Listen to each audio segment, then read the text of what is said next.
கனவானதே.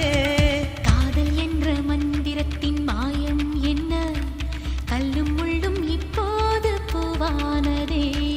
வானவில்லின் துண்டொன்று மண்ணில் வந்து யாருக்கும் சொல்லாமல் பெண்ணானதே.